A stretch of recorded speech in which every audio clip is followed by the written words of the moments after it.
All right, guys, we're going to talk about some of the different dieting methodologies that are out there, so you're aware of them. And I want to pick apart the pros and cons, and as I have kept saying, I want you to really understand the principles that we can pull from them that can help you, even if you're doing what I would call a more flexible, macro, tracked diet. So let's start with ketogenic diets.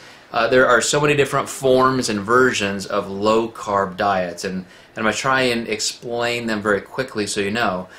The mother of all low-carb diets is the ketogenic diet, meaning that you get into a ketogenic state, and that can be tested through urine strips, blood draws, things like that.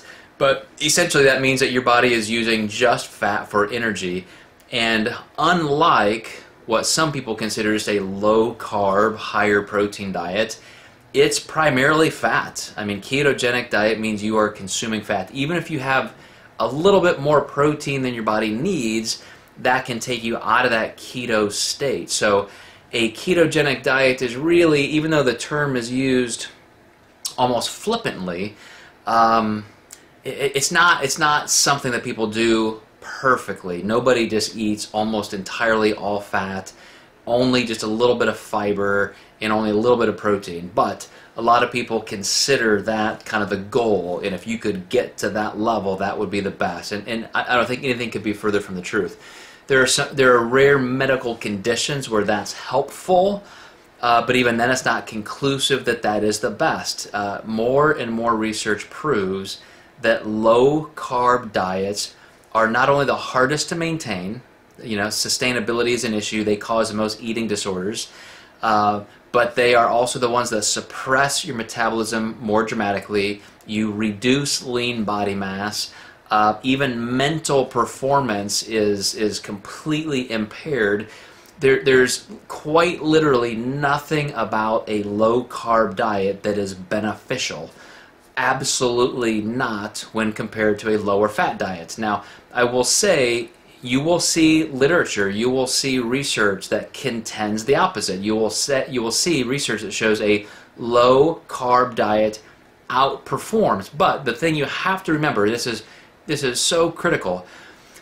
Self-reported studies where people are put into different study groups. You could go sign up for a nutrition study and they will pay you, and let's say you got put in the low-carb group. So they tell you exactly what to eat. They may even give you the food, and then you come back in every week, you check in, and you fill out your survey, and what happens is 30 to 50%. There's actually research showing how skewed the research is. 30 to 50% of people underreport.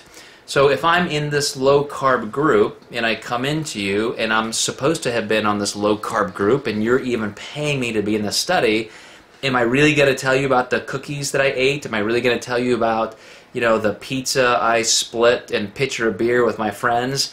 Absolutely not. So what happens is a lot of the self-reported survey studies are not ketogenic or low-carb.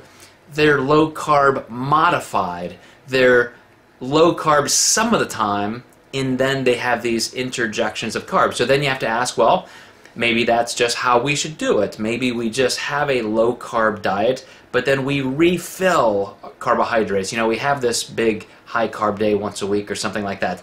I think that's definitely a step in the right direction, and that's how some people lay out ketogenic or low-carb diets. But number one, first of all, it's not ketogenic. Number two, you still have all of those problems of sustainability, low mental acuity, metabolism being suppressed, losing lean body mass. So what you can do with these ketogenic diets is understand that managing carbs is important, which we do. We're managing carbohydrates per meal, per day, per week, but to throw them out entirely is very, very harmful on so many levels. And this is one of those places where I have to point you to our online resource center, where we have entire podcasts and videos and articles on this topic. So I'm not going to spend all this time covering it in this curriculum here, but it's on our site if you want to dive a little bit deeper.